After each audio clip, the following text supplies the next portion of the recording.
Hey everyone, got another tier list for you today. We got the usual triple S, double S, S, and food tiers, and then I've added in a niche tier for a few units that can be useful, and a link tier for all the units that you can link to the SP officers. So first up, we got Musashi going into S tier. She's still a good damage dealer, but just can't keep up anymore. She does high single target damage, and can follow up with a basic attack up to 5 times per turn. She gets lifesteal and overflow damage and starts to shine with longer fights, at least earlier on in the game. With the likes of the new SP units, she just falls short of any damage output. Kong Ming's also going into S tier. He's still a great unit, buffing your attack and crit rate, healing, generating rage. Also has a decent chance to cast a skill twice every turn, still very useful and is free to play friendly. The reason he is bumped down is because of his direct upgrade, Angel and Demon. If you don't have Angel and Demon, definitely don't worry, keep using Kong Ming, he's great for free to play players. And just for people who don't have Angel and Demon, but he's S tier now. Next up we got Moon, she's going into Link. She's definitely good early on, and as a secondary damage dealer, she has a bunch of extra attacks and self buffs her damage in 2 ways and can execute enemies under 9% HP, but at this point in the game, she's just Link material. Feel free to use her in early game. As with all the units in the Link, you can still use them, because even if you're in early game and you're using them, ranking them up, later on you can just link them to an SP unit. Next we have King Arthur, and she's going into niche tier. She gives debuffs like reducing enemies' damage or increasing their damage taken or stunning them, but what's really nice is she increases the damage taken by enemies by 15% for each debuff up to 45%. This can really help when you're stuck on stages just from lack of damage, and it really helps now with the Oda and Aurora meta, because Oda herself does 2 different debuffs, that's stun and burn. Dark Lu Bu's going into SS tier. He's going to be doing a ton of AoE basic attacks as he can counterattack up to 5 times per turn. He's also going to be keeping himself healed with his 36% lifesteal. He inflicts enemies with slaughter, which deals damage based on their rage, and then he attacks when they take damage up to 3 times per turn, so a lot of extra attacks. He's going to be buffing his damage quite a bit as well and gaining extra lifesteal. He's not easy to build like the other SP units, and he doesn't start to shine until you really heavily invest in him, which is why he's in SS tier. Next up we got Gilgamesh going into Link. And keep in mind you can still use them, especially if you're using the free-to-play Rage Smash team. I made a video on a Rage Smash team including Gilgamesh and Great Adventurer.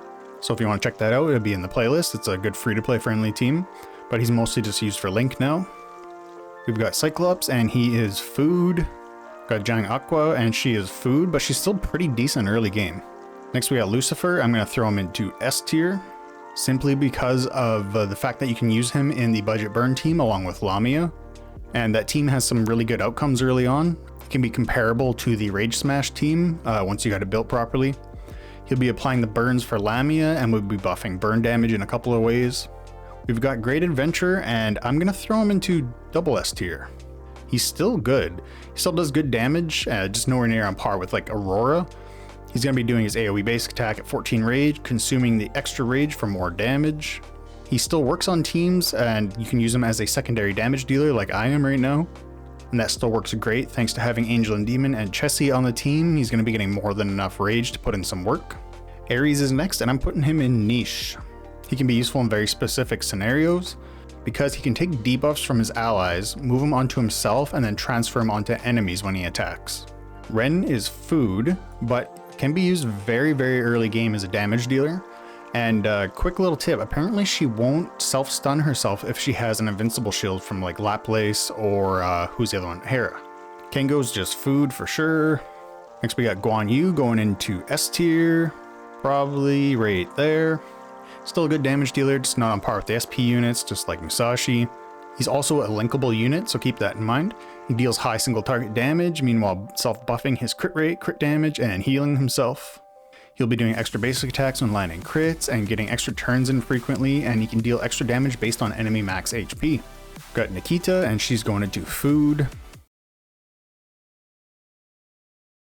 You got Angel and Demon, first unit, going into triple S tier.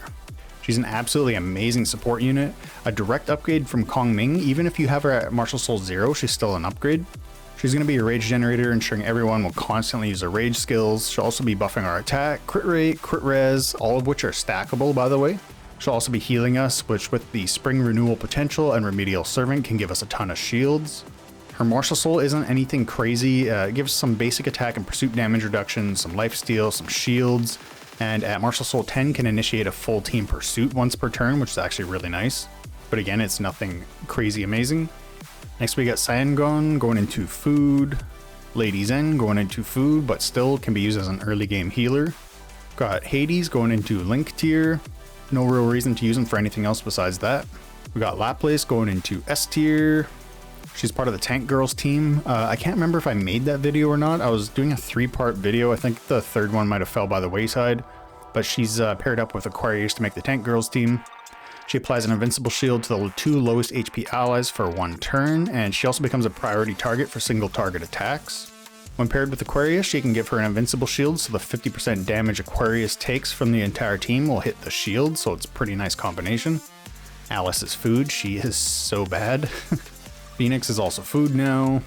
Archmage is going into Link tier. He could be used in specific places for reducing enemy rage gain by 50%, although it's only a 40% chance of it happening. And he can also apply some stuns, so it's kind of a toss-up between Niche and Link, but I think it's pretty safe to put him in Link. Joan of Arc is also going into the Link tier. She just doesn't really have a use other than that, unless we're talking about extremely early game, but even then. Portobello is just food. Valkyrie is going into SS tier. She has good single target damage and buffs herself quite a bit. Crit rate and crit damage buffs for herself, and damage reduction and defense buffs for all allies. She can do an extra attack whenever an ally crits as well. Her Martial Soul restricts damage to 40% of max HP for any allies that have the Hellfire buff, which may seem really good, and early game it actually is really good, but it only lasts for 1 hit, and compared to the Blessing Servant, which blocks less damage, it only blocks 50% max HP, but it lasts for the entire fight. She can also seal the rage of an enemy with the highest rage once per unit per battle for 1 turn, which is actually pretty awesome, as long as you get them lower rage than what they need to use their skill, so it's kind of a toss-up. Hellfire also buffs crit rate and crit damage of allies and can reapply itself when they drop below 60% HP. Was a great unit, just a decent unit now. We got regular Lu Bu, and he's going into Link tier. Earlier on in the game you can use him, and if you're free to play you could still use him as a secondary damage dealer. He's just outclassed at this point and is linkable to SP units, so here he is. Next we got Shirley, and she is food. Same with Medusa is food. Lamia I'm throwing in S tier, specifically because of the budget burn team. You can use that team until Aurora comes out, and that would be the new meta. A lot of people are having a lot of success with the budget burn team or the Rage Smash team. It's kind of a toss-up between both of them, and she just works really well when paired with Lucifer. She also does multiple AoE skills that detonate burn debuffs like Aurora, but unlike Aurora, Lamia can only detonate burn and not Divine Flame or Fire or Flame debuffs. Dark Satan is next, and she is awesome. She's going into triple S tier. She's kind of a damage dealer with some support utility, which is really interesting. She does a ton of extra attacks and buffs herself like crazy. She has a stackable 25% damage buff for 7 turns, crit rate and hit rate stackable buffs, final damage buffs, as well as attack and defense buffs. It's just wild. She gets a ton of chances at extra attacks, and she can execute enemies below 12% HP. And crazily enough, her Dragon Breath Realm debuff reduces healing and shield received by 60% for enemies with that debuff. Pair that with somebody else and you're really shutting down the survivability of the enemy team. Aquarius, I'm gonna throw in S tier for her early game use. She's part of the Tank Girls team and is still pretty useful early game. She helps mitigate damage by taking half of the damage of other teammates while also giving herself some pretty good shields. When paired with Laplace or Hera, she can get an invincible shield which will absorb all that damage, effectively having the damage from everyone and not having any drawbacks really. Laura's just food. Next we got Yukihime going into S tier, probably right about here I would say. She's still great for mostly free-to-play players. Her skill can dispel debuffs and it's an AoE, which is awesome. Whenever enemies gain a buff, she has a 23% chance to dispel it immediately up to 2 times per round per target. So she's going to be doing that quite often. She also reduces target's rage, and each time a buff is dispelled, she deals damage equal to 10% of enemy max HP, and this can actually add up to a pretty decent amount of damage. Next we got Hera going into S tier, put her right there. Still a good support, just like Yukihime is great for mostly free-to-play players. She's going to be another source of rage, as she not only steals rage, she gives it to herself and the ally with the highest attack, and she can also just generate rage as well. She also applies an invincible shield to the lowest HP officer for 2 turns. When put into the budget burn team with Lamia and Lucifer, which I have a video on if you're a free-to-play player and you want to check out my playlist for Isekai Saga. I'll have it on screen at the end of the video. But yeah, if you have her in that team, she lets Lucifer take an extra action after she casts a skill. Frost Edge is another Link unit. She could have some use for her rage reduction and stuns out there, but there's other units for that kind of stuff, so pretty much just belongs in the Link tier. Taishi's just food at this point, same with Asclepios, but can be used early game as a healer. Annie's going to be in Link. You could possibly use her in some scenarios, but she attaches to the unit with the highest attack, and that unit's going to get exiled by the Cinder Dragon, so her and that unit are going to get exiled, so it's safe to just put her in Link. And before we finish up, so the next units that come out, I'm pretty sure we're done with the SP units. There might be one more. They have switched some stuff up quite a bit from Examcock, so there might be one more, there might not be. But when the next tier of units come out, make sure to check out my affiliate code with Aptoweed. I'll have a link in the description below. Get you 10 to 30% back on all your purchases in the game, then you can use that to spend more money in the game with. So it's worth checking out if you haven't gotten it already. And next up we got Oda heading into Triple S tier. She's really that good. Not only does she apply AoE burns for Aurora, which we need, but she increases burn damage and makes burns undispellable and increases their duration. What's exceptionally good about her though is her ability to stun.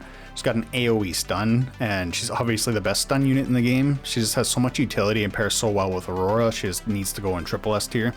Oda and Aurora are going to be a really good tag team for quite a while. Next we got Aurora going into the tippity top of Triple S tier.